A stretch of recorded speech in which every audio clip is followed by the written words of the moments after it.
어, 여기 이제 이 내용은 이런 겁니다. 셈의 그 쭉 이제 그 노아의 자녀가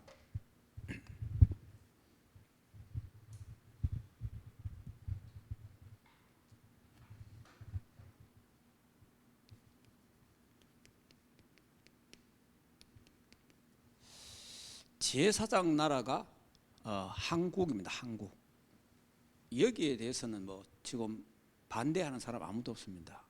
마지막 때 제사장 나라가 대한민국이다, 한국교회다라는 것은 우리나라뿐만 아니고 전 세계에서도 거의 다 그렇게 보고 있고 그렇게 이야기하고 있습니다. 자, 그러면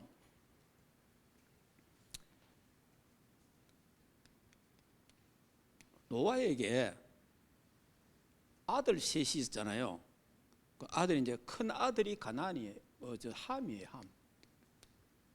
함. 그리고 둘째 아들이 야벳입니다. 그 셋째 아들이 셈이에요.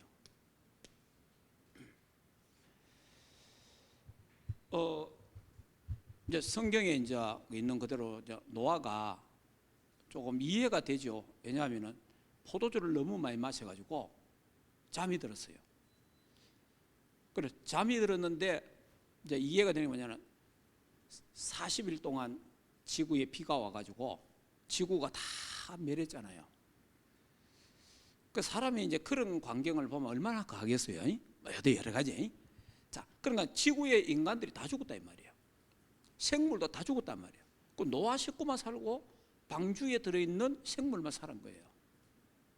그러니까 얼마나 참가하겠습니까? 그 마음에. 그래 술을 마신 거예요. 그래 이스라엘은 포도주를 마시잖아요. 포도주를 마시면서 취해갖고 잤는데 사람이 보면 우리 이런 게 술 곤조락 하는 게 있잖아요.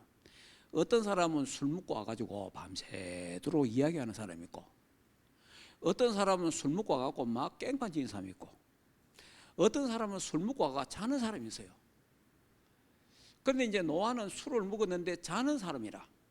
자는데 이게 술을 많이 먹으니까, 그러니까 포도주를 많이 먹으니까 얼마나 몸에 열이 많이 났겠죠. 그 옷을 다 자기도 모르게 옷을 다 벗어 던지고 잔 거예요. 그때 이제 이게 함이 떡 들어갔는데 아버지가 막 벌거벗고 자는 거예요. 이거를 동생들한테 와서 야야야 지금 아버지 이래 자고 있다. 와 이래 이제 좀 안 좋게 말한 거예요. 그때 야벳과 셈은 아버지의 옷을 가지고 긴 옷 있잖아요. 이걸 가지고 뒤로 들어갔어요. 아버지의 수치스러운 안 보려고 뒤로 들어가서 뒤로 이래 뒷걸음 해갖고 아버지의 수치를 덮어줬어요. 나중에 이제 이 노아가 이제 술을 깨고 잠이 깼잖아요. 깨니까 이제 이 사실을 알게 된 거지. 알게 됐는데 그때 노아가 자식서에게 축복을 하잖아요. 그 축복을 하는데 그 축복의 내용이 이제 어딨나? 이래 있잖아요. 여기에 9장에 보면은 26절에 보면 또 여기 이제 좀 더 여기 보면 이제 26절에 5절에 보면은 이에 이르되 24절에 노아가 술이 깨어 그의 작은 아들이 자기에게 행한 일을 알고 이에 이르되 가나안은 저주를 받아 그의 형제의 종이 되기로 한다. 요 가나안은 함의 아들이거든요. 함의 아들을 저주하는 겁니다. 그러면서 또 이르되 셈의 하나님 여호와를 찬송하리로다. 셈은요 하나님 이거 지금 노아가 셈의 하나님을 찬양한다 이런 말이에요. 셈. 그러면서 하나님이 야벳을 창대케 하사, 야벳은 지금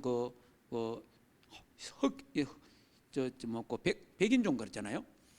그래서 이게 셈의 장막에 거하게 하시고 가나안의 그 종이 되게 하시기를, 가나안은 그 종이 되기를 원한다 이래 되어 있거든요. 그러니까 이제 이게 함은 지금 우리 보면 흑인은 지금까지도 사실은 우리 무시하는 거 아니고 지금까지도 참 어려움당해요. 야벳은 백인이 주로 이제 유럽이죠. 그리고 이제 셈족은 아시아권인데 여기 이제 황인종입니다. 자, 이렇게 지금 전 세계 크게 말하면 아마 하여튼 이 외에도 다른 얼굴 색깔이 있어요. 있긴 있는데 크게 말하면 세 가지 색깔이 있다 이 말이에요. 이렇게 이제 하는데 여기서 이제 중요한 거는 분명히 셈의 하나님이래요. 셈의 하나님. 그러니까 하나님은 셈의 족속 개혁을 통해서 하나님의 역사를 이루시는 겁니다. 이걸 잘 알아야 돼요. 자, 그러니까 뭐냐니까 야벳은 아주 창대합니다. 그 유럽이 창대하지요. 창대했는데 근데 결국은 이 야벳도 셈의 장막에 거하리라 그래 돼 있어요. 셈의 장막에 거한다는. 그러니까 이제 셈의 하나님이라. 그러면 이제 이 셈에 대한 그 족보를 여러분이 조금 살펴봐야 됩니다. 자, 셈. 자, 셈의 족보를 10장 한번 보세요.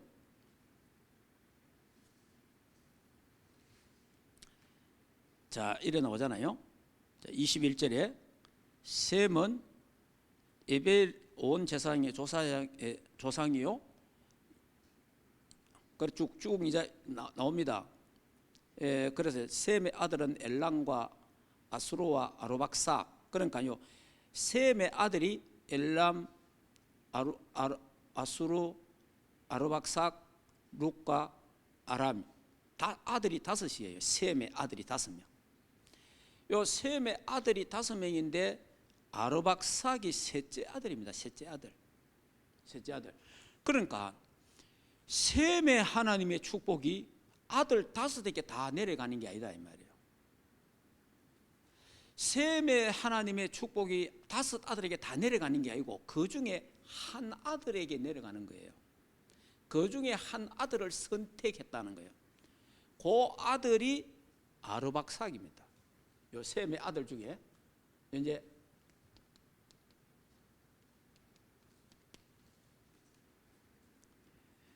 자, 이제 아르박삭이 이제 셋째 아들이 셋째 아들. 자, 이 셋째 아들이고요. 그러니까 칼빈이 이렇게 정리했어요. 칼빈이 이제 뭐라고 하느냐니까 셈의 복이 한 가족에만 상속된 것이 아니라 한 가족에만 상속됐다. 모든 자식에게 무차별하게 하나님의 은혜가 임한 게 아니고 그 중에 한 가정에 하나님의 은혜가 임했는데 하나님이 선택했다. 이 칼빈도 이렇게 정리를 했어요. 자, 이렇게 이제 정리하는데 아르박삭이 이제 되고요.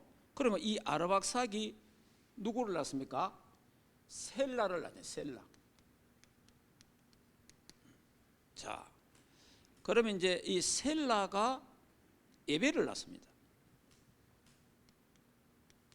에벨을. 이제 요 에벨이 2 아들을 낳습니다.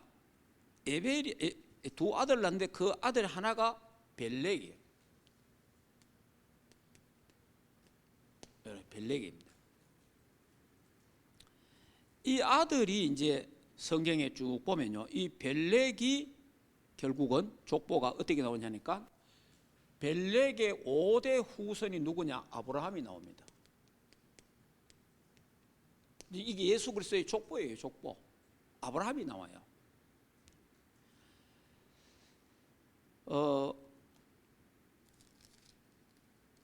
자, 한번 볼까요? 11장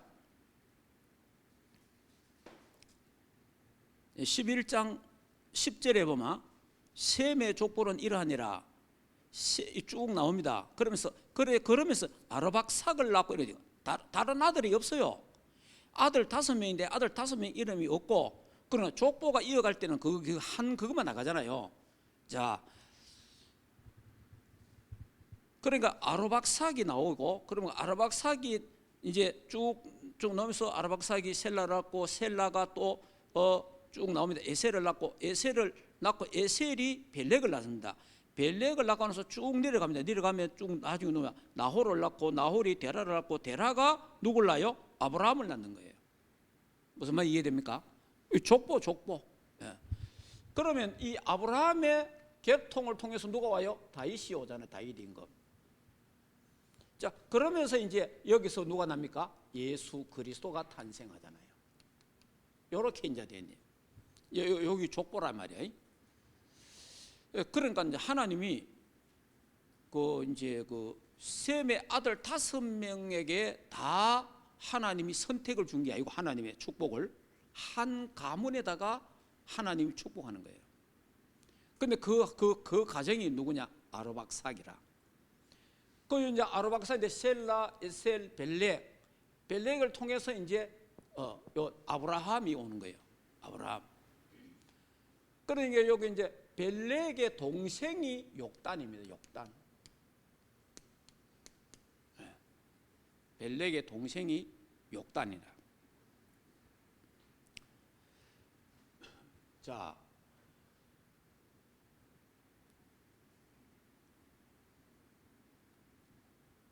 그러면 이제 여기 이제 예수 그리스도가 오셨잖아요. 그러면 요거를 가르쳐서 구원 사역의 시작.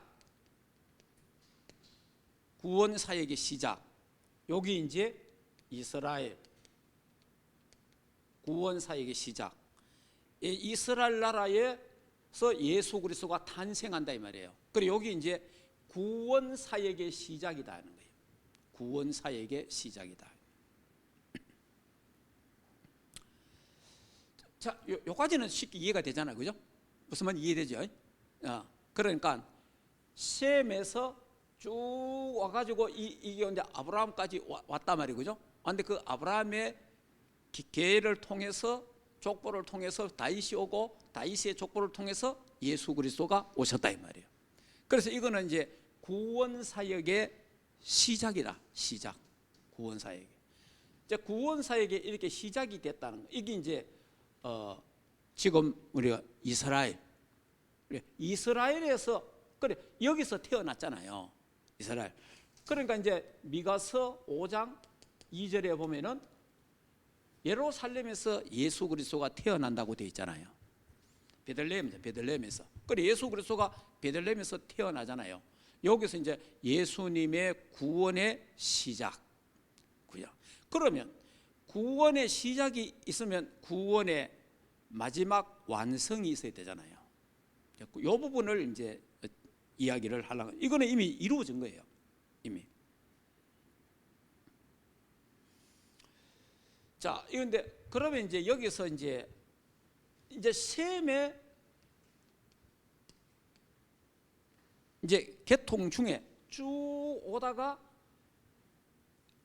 그러니까 이제 셈의 아들, 손자, 그것도 아들, 손자, 손자, 거기에 누가 나오느냐 하니까 욕단이 나오는 욕단.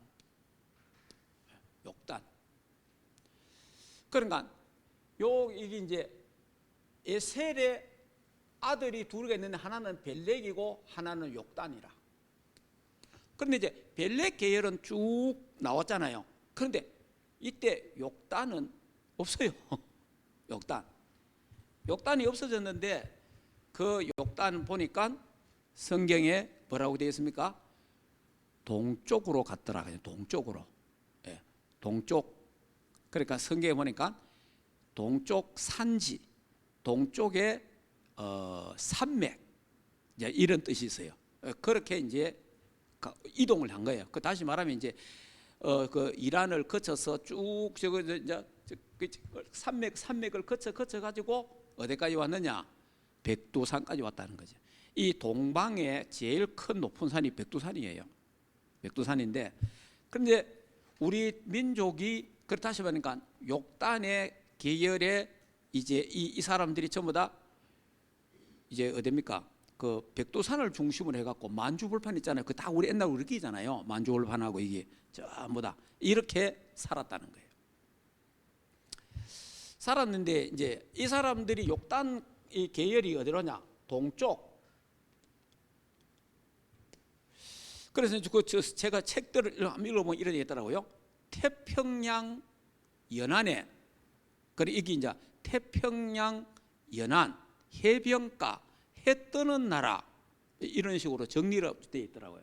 되어 있는데 거기 이제 태평양 연안 해변가 그 해 뜨는 나라가 한국이에요. 그리고 산맥 한데 그 산맥이 산지가요. 한국이 70%가 산입니다. 여러분이 중국하고 러시아는 산지가 아니고요. 시베리아 벌판 이러잖아요. 무슨 알겠습니까? 시베리아 벌판. 그러니까 러시아는 시베리아 벌판이에요. 그 다음에 중국은 뭐라 하지요? 만주 벌판. 그리고 중국 그 만주뿐만 아니고 베이징에서 이쪽으로 쭉 그것도 다 벌판이에요. 산지가 70%에서 80%가 있는 나라가 한국밖에 없어요. 그래서 많은 역사가들이 또 신학자들이 연구한데 이거는 한국이다. 이렇게 그러면서 이제 이 욕단이 올 때 욕단이 이 욕단의 그 시기와 우리나라의 당군 신화 있잖아요. 그 시기하고 비슷하다. 어떤 사람은 그렇게 이야기하더라고. 이야기하는데 그래서 그 욕단이 당군이 아니겠냐. 또 이렇게 많은 사람도 있고. 그는 참고적으로 알면 됩니다. 자, 이렇게 이제 쭉 와서 한국. 그래서 이렇게 그래서 한국은 홍수 이후에 헤어진 이스라엘 나라의 형제다.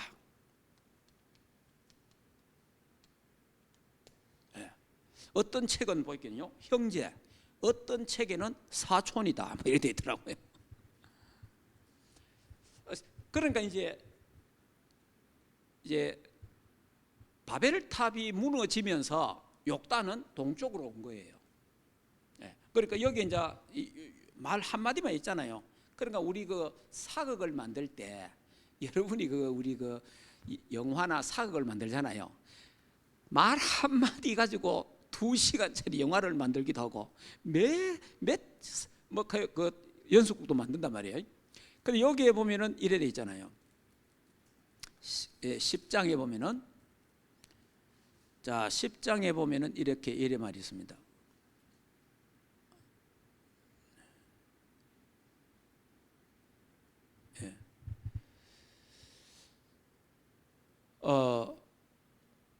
거기 이제 벨렉과 욕단이 서로 갈라지더라 이래 됐어요. 서로 헤어졌다는 게 나와요. 그 나오는데 그 내용이 이제 이래 되어 있습니다.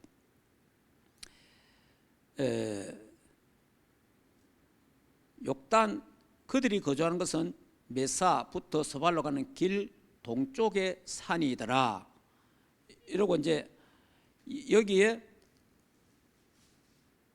25절에 보면은 10장 에벨은 두 아들을 낳고 하나의 이름은 벨렉이라 하였으니 그때에 세상이 나누어서민이요. 요때 여기 세상이 나누어졌다는 말은 이건 홍수 사건 이후니까 여기 이제 바벨탑 사건이에요. 바벨탑 사건 이후에 둘이가 나누어졌는데 이제 벨렉은 거기 있고 욕단은 동쪽으로 왔다는 거예요. 자, 이렇게 이제 그러면 지금 이제 대략 이제 이렇게 주장하는 사람들의 이야기가 이렇게 달아요. 제2의 이스라엘이 한국인데 많으냐? 구원 사역을 완성하는 나라가 대한민국이다. 그래서 마지막 세계 복음화 마지막 주자다. 그러니까 예수 그리스도의 원래 이스라엘은 예수 그리스도의 초림을 준비했다면 대한민국은 예수 그리스도의 재림을 준비하는 세계 복음화할 나라다. 근데 제가 대략은 내가 알고 있었어요. 대략은 우리나라가 제2의 이스라엘이고, 그리고 또 세계 복음화 주역이고, 또 우리 한국을 통해서 세계화한다는 것은 저는 알고 있고 갖고 이야기도 했잖아요. 했는데 이번에 제가 이런 것을 여러 가지 이제 좀 책을 읽어보기도 하고 이래 자꾸 정리를 해보니까, 야, 이거 진짜 그냥 막연한 게 아니고 이거는 하나님의 마지막 구원 완성을 위해서 대한민국을 숨겨놨다가 하나님이 이렇게 하셨구나. 자, 그러면 조금 더 도움을 보겠습니다. 자, 그러면 이게 이제 셈의 그 족보에 대한 것은 이제 조금 정리했고요. 자, 그다음 그러면 구원 사역의 시작. 자, 구원 사역의 시작을 어디서 합니까? 이스라엘 나라에서 합니다. 하나님이 이스라엘 나라, 그러니까 이거 유대인이죠, 유대인.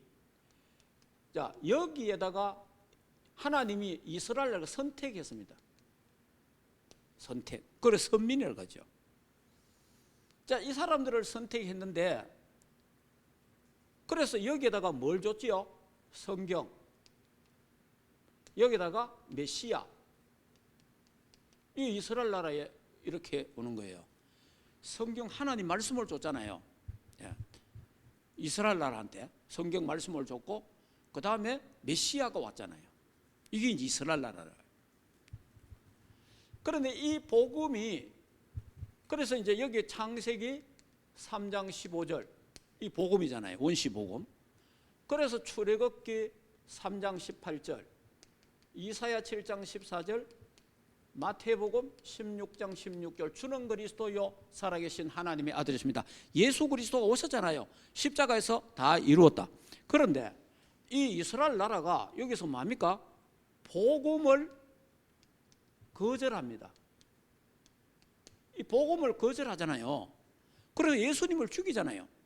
예수 그리스도를 십자가에 죽이잖아요. 자, 이렇게 거부하잖아요. 그러니까 복음을 받아들이지 않았다 이 말이에요. 그래서 이제 이것 때문에 이제 이스라엘 백성들이 결국은 약 2000년 동안 전 세계 유리 방랑하는 그런 이제 저주를 받게 되잖아요. 자, 여기서 이제 우리가 잘 봐야 되는 게 뭐냐니까, 예루살렘에서 복음이 이제 여기서 초대교회가 탄생하잖아요. 초대교회가 탄생해서 120문들 중에 초대교회가 탄생합니다. 이 복음이 어디로 간지 잘 봐야 돼요. 초대교회가, 그러니까 예수님이 뭐라고 말했죠? 사도행전 1장 8절, 땅끝까지 내 증인이 되리라 그랬잖아요. 예수님이 땅끝까지 복음이 전거됐습니다. 제가 정리해 볼게요. 초대교회에서 이 복음이 어디로 가요? 안디옥 교회로 가죠. 안디옥. 자, 안디옥에서 어디로 갑니까? 마게도냐로 갑니다. 마게도냐에서 어디로 가죠? 로마로 가죠. 이래갖고 로마 복음화가 됩니다. 로마 복음화. 로마 복음화 되면서 또 우리 각 제자들이 흩어지잖아요. 제자들이 막 흩어지는데, 저도 우크라이나 가보니까 우크라이나에 지금 그 제자 이름이 기억이 안 나는데, 안드레가 우크라이나 갔더라고. 저 우크라이나 제가 가서 그거 봤거든요. 안드레 선교 예수 제자가 여기 와서 복음 전했다. 그 동상이 있더라고. 그런데 이제 그와 같이 제자들이 예수님의 말씀대로 땅까지 흩어진 거예요. 땅까지 흩어졌는데 도마가 인도에 왔어요. 도마가 인도에 온 거예요. 그래서 인도에서 사역을 했습니다. 도마가. 그런데 제가 이번에 그 가야국 그걸 좀 조사를 해봤거든요. 가야국 조사를 해보니까 도마가 가야국에 한국에 3년 있었던 것만은 이게 기록이 나오더라고. 도마가 벌써 대한민국에 이 옛날에 온 거예요. 그러니까 다시 말하면 땅 끝까지 이르러 내 정인이 되리라 그랬잖아요. 예수님의 그 말씀이 성취된 거예요. 자, 아프리카는 빌립을 통해서 이디오피아 네시가 복음을 받아갖고 아프리카 전역에 복음이 한 번 전거됐어요. 그 다음에 한 번 이 복음이요 전 세계 한 번 다 돌아간 거예요. 그러니까 그 가야국에요 중요한 그림이 있는데 거기 이제 내 책에 보니까 물고기 2마리하고 오병이가 있잖아요. 물고기 2마리에 거기 그림이 딱 돼 있고 그걸 정리돼 있고 그 다음에 거기에 뭐 빨갛게 뭐 위에 돼 있고 이래 있는데 그게 뭐냐 유월절 그 전부 차 정리성 해놨더라고 벌써 그때. 그러니까 여러분이 이렇게 지금 그럼 다시 말하면 한번 사도행전 1장 8절이 한번 전 세계에 복음이 한번 쫙 간 거예요. 이제 이래 갔는데 이제 보세요. 이게 이 구원 사역의 시작입니다. 자, 그러면 구원 사역의 완성. 이제 구원 사역 시작이 됐는데 완성을 해야 될 거 아닙니까? 완성을. 그 완성을 하는데 이렇게 됩니다. 이 복음이 유럽이 그 로마가 복음화되면서 유럽에서 복음이 1500년간 있습니다. 거의 유럽에서. 왜냐하면은 루터가 1517년 개혁하잖아요. 종교 개혁하죠. 1517년 개혁하잖아요. 그러니까 약 1500년간 복음은 유럽에 있습니다. 유럽에. 자, 무슨 말인지 이해됐죠? 자, 이 복음이 다시 어디로 갑니까? 영국의 이제 그 청교도를 통해서 이 복음이 어디로 가죠? 미국으로 갑니다. 미국으로. 자, 이 복음이 미국으로 가잖아요. 자, 미국으로 건너와 갖고 미국에서 이 복음이 지금도 있기는 있습니다만은 어느 정도 복음이 머물러 있느냐? 약 500년. 자, 그러면 지금 전부 다 우리만 말하는 게 아니고 전 세계 교회가 하는 말 다 있습니다. 복음의 햇불이, 복음의 이것이 옮겨졌다. 지금 자 유럽에서 옮겨갖고 미국으로 왔는데 미국에서 어디로 옮겼다? 한국으로 촛대를 옮겼다. 이건 다 이야기합니다. 그래서 대한민국 여기로 복음이 옮겨졌다는 거예요. 복음이. 그래서 우리가 정확하게는 몰라도 약 100년, 약 130년 전에 선교사들이 공적으로 막 들어왔잖아요. 이래 들어오면서 한국 교회가 이 복음이 돌아가서 전 세계로 지금 이렇게 한국 교회 부흥됐습니다. 부흥되면서 1907년에 평양 대부흥회가 있었습니다. 1907년에 평양 대부흥회 일어났는데 이 대부흥회 때 난리 났어요. 평양이 회개하고 난리 났습니다. 전부 다. 이래가지고 막 그러니까 이게 이제 한국 기독 역사의 가장 중요한 그래 이래갖고 이제 그때 나온 말이 무슨 말이냐? 한국의 예루살렘이다. 평양이 이래 된 겁니다. 그러니까 이제 이때 막 평양에 대부흥성회가 일어난 거예요. 자, 이래다가 여러분 이때 대부흥성회가 일어났으니까 이게 어떻게 되겠어요? 마귀가 지금 예수 전 세계 복음이 다 전거되면 예수님 오시잖아요. 예수님 오면 마귀가 오게 되죠. 하나님이 마귀를 뭐해요? 지옥에 가다 봅니다. 무슨 말인지 알겠습니까? 지옥이 마귀의 감옥이거든요. 이게 예수 재림학과 벌벌 떨잖아요. 그래서 예수 재림을 못하게 하려고 하면 어떻게 해야 돼요? 복음을 못 전하게 해야 되는 거예요. 복음을. 그러니까 막 여기에 일어났는데 여기서 뭐가 일어납니까? 결국은 이게 나중에 일제시대 때 우리가 들어가잖아요. 일제시대가 들어가면서 그러면서 이제 여기 이제 그 뭡니까? 해방되면서 공산화가 됩니다. 북쪽이. 공산화가 되면서 교회가 전부 지하교회로 다 들어가죠. 그러면서 엄청나게 그 순교를 많이 했습니다. 그리고 지금도 그 숨어서 그 이산 예배를 드리고 지금도 그 수용소에서 예수 믿는 사람 다 잡아가 수용소 엄청 많거든요. 이 사람들이 밤낮 기도하는 게요, 세계복음화 한국 남한교회에서 기도한답니다. 왜냐? 희망이 없잖아요. 북한은 지금 공산주의에게 묶여 있으니까 어떻게 할 수가 없잖아요. 남한에 있는 교회들이 정신을 차려갖고 이 복음을 땅끝까지 증거하게 해달라고 북한에 있는 지하교회 교인들이 기도를 하고 있다는 거예요. 그래서 저는 한국을 하나님이 축복하시고 한국교회를 축복하는 이유 중에 하나가 가장 큰 게 이북의 수용소에서 지하교회에서 기도하는 이북 사람들의 기도 때문에 하나님이 한국을 축복하고 있다. 저는 그래 봅니다. 솔직하게 우리는 기도해도 편안하게 하잖아요. 그냥 뭐 좀 기도 좀 한다 해도 그냥 그렇게 하잖아요. 이 사람들은 생명 걸고 기도하잖아요. 죽을 힘을 다해서 기도하는 거예요, 이북에서. 그러니까 누군가는 하나님이 그렇게 기도하도록 만들잖아요. 그래서 지금 이북이 그래 돼보잖아요. 자, 이래 됐는데 이러다가 한국교회가 막 엄청 부흥돼갖고 세계 복음하고 난리 났잖아요.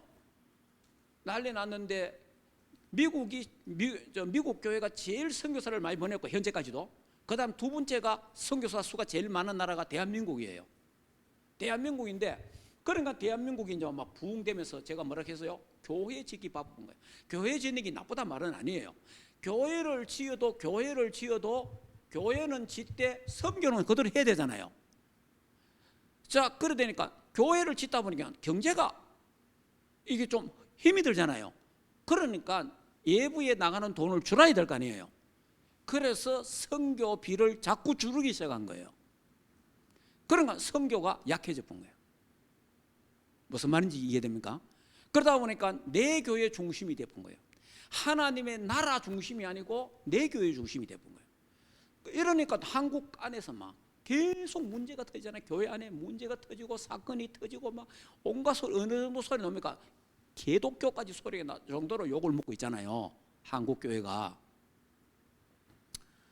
이때 하나님이 우리 다락방 전도협회를 30년 전에 불러낸 거예요.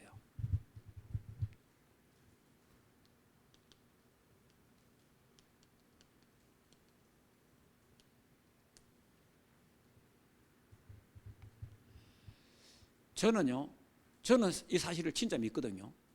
대구에 지금 그분 이름을 내가 거명하는 그렇고 우리 다락방은 아는데 대구의 큰 교회 어떤 목사님, 지금 원로 목사 돌아가신지 모르겠어요. 그분이 이렇게 말했어요. 항상 복음은 초라한 데서 일어난다. 그게 이제 우리 다락방을 보고 그랬어요. 부산 영도 제일 끝에 초라한 데서, 그것도 목사도 뭐 볼품도 없잖아요. 무시하는 게 아니고 키도 큰 것도 아니고 인물 잘난 것도 아니고 키도 저거만한 사람이 누가 알아주지도 않는데, 그런데 거기서 주는 그리스도요 살아계신 하나님의 아들이시다. 그러니까 그분이 그 이야기 하더라고. 항상 복음운동은 아주 보잘것도 없고 아주 나약한 데서 복음운동 일어나는 게 맞다는 거예요, 그분이. 그러면서 이기요 부산에서 시작된 거예요. 여기서 주는 그리스도요 살아계신 하나님, 예수는 그리스도 모든 문제 해결자. 그래서 지금 우리 다락방에서 주장하는 게 뭡니까? 오직 복음, 그 다음에 또 뭡니까? 오직 세계복음화. 한 단체가, 한 총회가 하나가 돼서 하는 데는 우리나라 없고 전 세계에 없습니다. 이게 이제 하나님이 마지막 세계복음화를 향한 이제 237 5천 종족 북한 선교까지 할 마지막 주자로 하나님 우리를 불러낸 거예요. 그래서 구원을, 하나님의 구원 사역을 완성시키는데 예수 재림, 마태복음 24장 14절에 이 천국 복음이 땅끝까지 증거된 후에, 그게 세계복음 237 아닙니까? 237의 복음이 증거된 후에 예수님이 재림주로 오신다 이 말이에요. 이 성경이잖아요. 거기에 한국 교회를 하나님이 사용하신다. 그래서 제2의 이스라엘 나라는 대한민국이고 한국 교회고, 근데 한국 교회도 함께 우리가 세계 복음화 하는데 특별히 그 앞장을 세운 그 단체가 하나 있는데 그 단체가 다락방이다. 그러니까 다락방이 일어나니까요, 이 그리스도 운동이 쫙 일어나니까 온 총회 전 세계까지 다 해가 벌떼같이 일어나갖고 다락방이 이단이다. 이단 아닌데 여러분, 거짓 누명 그 이단 누명 쓴기 우리 다락방이잖아요. 왜 그러냐? 다락방 운동이 확 그때 초창기 일어났잖아요. 일어나니까 교인들이 확 막 갔잖아요. 교인들 빠져나가는 걸 막는 게 제일 좋은 게 뭡니까? 이단성이 있다 이래 한 거예요. 그리고 우리나라 같은 건 이단에 대해서 개념이 어떠냐면, 이단은 전부 다 보따리 사갖고 전부 산으로 가고 들로 가고 그리고 집도 다 버리고, 여기 옛날에 우리 이단 개념이에요. 우리 다락방은 안 그렇잖아요. 그리고 우리 다락방에 목사님들이 그것도 전부 다 보수 정통 신학한 목사님들이 엄청 많잖아요. 몇천 명 되잖아요. 보수 신학 정통 신학한 사람이 이단 되는 사람 한 사람도 없습니다. 이상한 데 갖고 신학한 사람이 이단 되지 그런 거 없어요. 그러니까 하나님이 다락방을 세계복음을 모아도록 막 융단 폭격을 한 거예요. 그러면 이게 보통 하나님의 역사가 아니면요, 우리는 다락방은 딱 문 닫고 저 부산 항기통위에 다락방 전도협회 생색만 내야 됩니다. 무슨 말인지 이해됩니까? 그런데 하나님은 지금도 전 세계를 향하여 문을 계속 열고 있잖아요. 온갖 소리 다 들립니다. 이런 말 저런 말 별말, 맞는 말도 있고 틀린 말도 있고, 그래도 하나님은 이 복음이 전 세계에 전거돼야 될 거 아니에요. 이거보다 더 중요한 건 없어요. 그래서 하나님이 이 단체를 하나님 축복하고 하나님 거기에 메시지를 주시고 거기에 전략도 주시고 그런 거예요.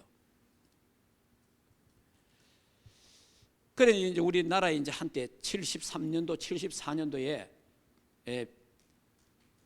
빌레그레함 목사가 그때 지금 50년 전에 처음 그 여의도에 300명 모였잖아요. 연인원이 굉장했습니다. 그래 이 막 대구에서도 서울이 부산에서도 기차 타고 막 전부 올라가고 난리 났거든요. 그런데 이번에 50주년 기념 빌리그람 목사님 아들 목사가 와갖고 이번에 상암 경기장에 해서요 한 10만 명 모였습니다. 이번에 10만 명 모여갖고 50년 빌리그람 전도 집회 50년 기념 축하 집회를 했어요. 그러니까 지금 막 10만 명이 모여갖고 이번에 막 기도하고 또 했어요. 그런데 하나님은 한국 교회를 사용하시는데 거기에 가장 선두로 하나님이 지금 누구를 쓰느냐? 우리를 사용하고 있다 그 말이에요. 안 쓴다 그 말이 아니고. 그런데 왜 그러냐? 사단이 볼 때는 힘있게 세계보험할 단체, 나라, 그 교회 사단이 알잖아요. 그러면 그거 못 일어나도록 막 핍박하잖아요. 그런데 다른 일반 교단은 핍박이 없어요. 핍박이 없다는 것은 그냥 세계보험 함께 그냥 하는 기지, 그냥 하는 거지. 그거 이게 중요하다, 오직 해야 된다 그건 아니에요. 그냥 우리 기도하자, 막 이 정도지. 생명을 걸고 우리 세계복음 하자, 열방을 향하여 복음을 전하자, 그런 건 아니다 이 말이에요. 그래 그게 아니다는 증거가 뭐냐? 여러분 제가 북한 선교 활동했잖아요. 북한 선교요. 제가 다락방 하기 전에 북한 선교 했는데 화요일마다 조암산에 가면요 500에서 1000명 모입니다. 밤마다. 그럼 여마 모입니까? 전국에 모여가 기도하고 난립니다. 저기요 모임이 하나도 없습니다. 지금 다 없어져 버렸어요.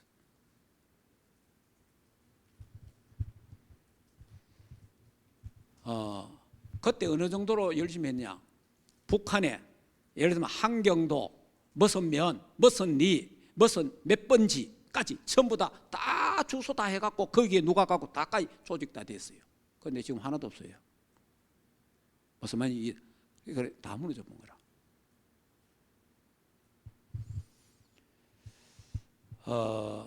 그러니까 앞으로 이제 북한 선교 누가 해야 될 겁니까? 결국 우리가 해야 되는 거예요. 북한 선교도. 그러니까 그래서 우리가 237은 나라 이걸 중요하게 생각해야 돼요. 237. 그리고 5천 종족. 그러니까 저와 여러분에게는 하나님이 이제 우리 교회에다가 준 비전이에요. 우리 교회는 앞으로 237 나라 살려야 되고 5천 종족을 살려야 되고 나아가서 우리는 북한도 살려야 될 그 미션이 우리 충만교회에 있다. 이 언약을 여러분이 딱 언약으로 잡고 기도해야 됩니다. 기도하면은 이거를 감당할 수 있는 건강과 경제를 하나님이 주실 겁니다. 그 이유가 있어야 되잖아요. 이유가. 이번에 제가 아파갖고 참 하나님 앞에 사람이 뭐 답답하면 기도하지 않습니까? 누구라도 더 기도하는 게 더 다르죠. 그 아픈 속에 제가 기도하게 됐는데 그러면서 하나님 저를 이래 치료하셨어요. 결국 뭐냐? 237 보고마 때문에. 그러니까 237에 대한 간절한 기도를 하게 됐죠. 북한에 대한 간절한 기도를 하게 했죠. 하나님이 기도를 그렇게 시킨 거죠. 자, 이렇게. 그러니까 여러분도 아시면 저 걸음을 못 걸었잖아요. 걸음을 5발자국을 못 걸었잖아요. 그 정도로. 그러니까 제가 지금 걸어 다닌다 기적이죠, 사실은. 뭐 만난 사람마다 어제도 어떤 사람 만났는데 아이고 목사님 어디 아팠다 갔는데 뭐 걸음도 못 걷다 가는데 야 여기까지 오셨네 이러더라고요. 그러니까 하나님 그래 또 어제 또 간증하고. 자, 말씀을 마칩시다. 자, 그러니까 이제 여러분이 이제 이게 우리 충만교회 언약, 이걸 언약으로 잡아야 됩니다. 그 다음에 우리 충만교회 여러분이 비전, 이게 여러분의 이제 환상이 돼야 돼요. 그리고 우리에게 이게 꿈이 돼야 됩니다. 그래서 우리는 24 기도 속에 들어가야 돼요. 24. 그러면 하나님이 우리에게 응답의 25를 주실 겁니다. 우리에게 영원한 작품을 하나님 남기게 하실 거예요. 그래서 반드시 우리는 237 5천 종족, 또 우리는 북한까지 딱 이제 이 언약을 잡고 기도하시면 하나님이 저와 여러분에게 상구삼의 보좌의 축복을 주실 것입니다. 자, 이 하나님 이 힘을 얻어야 우리가 열방을 향하여 복음을 전하고 온 족속 만민에 가서 복음 전할 거 아닙니까? 건강하지 않으면 뭐네요? 마음만 뻔하지 안 돼요. 그래서 제가 이제 지금 내가 이제 하나님이 나에게 은혜를 주셨으니까 지금 계속 이제 운동하고 있죠. 왜냐? 더 건강해서 내가 정인이 돼야 되겠다. 그러면 이제 내가 정말 이 하나님 언약이 확실하다면은 내가 거기에 대한 내가 어떤 다른 행동을 해야 될 거 아니에요.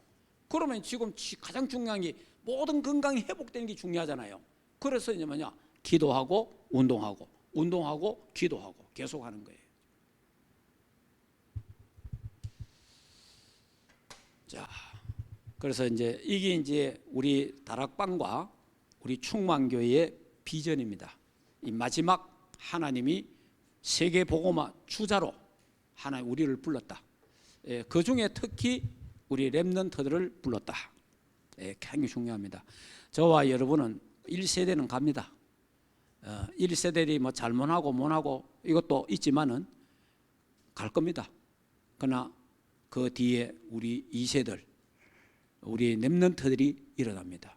이 언약 잡고 그때 전 세계를 향하여 주는 그리스도요 살아계신 하나님의 아들이십니다 라는 그 함성이 울려 퍼지게 되는 그날 예수 그리스도는 재림하시고 사단은 완전히 결박되어서 지옥에 가두어 버릴 겁니다. 이런 어마어마한 하나님의 역사를, 그래서 복음 전하는 단체가 나오면 이게 마귀가요 생발악을 당하는 거예요. 그것도 오직 복음 전하는 단체에 나오면 그런 거예요. 그냥 뭐 대충 전하고 희미하게 전하는 거는요, 사탄이 손도 안 대요. 왜냐하면 그 게임이 안 되니까. 그래 하시고, 우리 교회도, 우리 교회 주변에 교회들이 큰 교회 얼마나 많습니까? 20년 30년 동안 온갖 소리 다 하고, 그러면 우리 교회도요, 사실은요, 문 닫고 다른 데를 가든지 안 가면 교회를 접든지 해야 돼요. 그런데 하나님이 지켜주셨잖아요. 하나님이 붙잡아 주시잖아요. 왜? 이거를 해야 되니까. 승리하시기를 주 예수 이름으로 축복합니다. 앞으로 여러분의 산업도, 여러분의 가족도, 여러분의 자녀들도 이 비전을 가져야 됩니다. 기도하겠습니다. 우리 조용하게 한번 제2의 이스라엘이 대한민국이다. 그리고 저 이스라엘, 육신의 이스라엘 나라는 복음의 시작이었습니다. 그런데 그들이 복음을 거절했습니다. 이제 우리가 마지막으로 이 복음을 예루살렘에 전할 겁니다. 유대인들에게 전거됩니다. 그런데 유대 나라에 오늘도 뭐 우리 전화하고 했는데 지금 정성교사님이 지금 이스라엘 나라에 있습니다.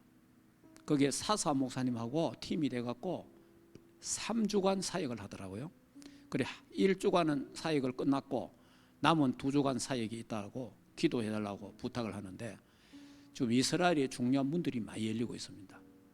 지금 이스라엘 나라 복음 전하면 추방당합니다. 그러니까 앞으로 이제 뭐냐, 이스라엘 나라가 다시 우리 대한민국이 일어나서 복음 전할 때 그때는 너희들이 복음을 거부하지 마라. 하나님이 그때는 여호와를 만날 만한 데 찾아라. 그 내용이에요. 이사야 55장이. 그때는 너희들이 여호와 하나님을 거절하지 마라. 이제 그런 날이 옵니다. 그러면 앞으로 이스라엘이 회개하는 날이 옵니다. 이스라엘 복음 받고 회개하는, 그러면서 이제 전 세계가 복음화되면서 예수 재림하는 겁니다. 이런 실질적인 비전과 환상을 우리가 가지고 이 시간에 237 오선 종족 저 우리 이스라엘 놓고 우리 같이 한번 조용하게 한번 기도합시다. 하나님 은혜를 참으로 감사합니다. 대한민국을 축복하시고 또 한국교회를 축복하신 것 참 감사합니다. 마지막 세계복음화 제사장 나라로 불러주시고 마지막 구원사역을 완성하는 대한민국 교회를 축복하신 것 참 감사합니다. 그 속에 우리 단체를 불러주시고 우리 충만교회를 불러주신 것 참으로 감사합니다. 반드시 이 마지막 때에 열방을 향하여 모든 족속과 만민을 향하여 저 이스라엘을 향하여 복음 전하는 우리 충만교회가 되게 하시고 주의 백성들의 산업이 되고 학업이 되도록 축복하시고 역사해 주시옵소서. 그래서 우리는 이 꿈을 꾸게 하시고 이 비전을 품게 하시고 이 환상을 가지게 하시고 이 언약 잡고 24 기도하는 우리 충만교회가 되도록 축복해 주시기를 원합니다. 이걸 놓고 기도하는 자들에게 영육간에 강건케 하시고 237의 건강과 237의 경제가 회복되게 하옵소서. 이 밤 참으로 좋은 밤이 되고 주님 품에 안겨 편히 쉬며 임마누엘의 축복을 누리는 귀한 밤 되게 하시고 영육간에 치유받고 상구삼의 보좌의 축복을 받고 누리고 전달하는 밤이 되게 하옵소서. 이제는 우리 주 예수 그리스도의 은혜와 하나님 아버지의 크신 사랑하심과 성령 하나님의 내주인도 역사 충만하신 은혜가 마지막 세계 복음화의 주자 이 언약을 굳게 잡고 예수 그리스도의 재림을 준비하는 세계 복음화의 주역되기를 원하는 하나님의 교회 위에와 주의 백성들 머리 위에 가정과 생업과 자녀들과 국내에 있는 모든 렘넌트들 머리 위에 이제로부터 영원토록 항상 함께 있을지어다. 아멘.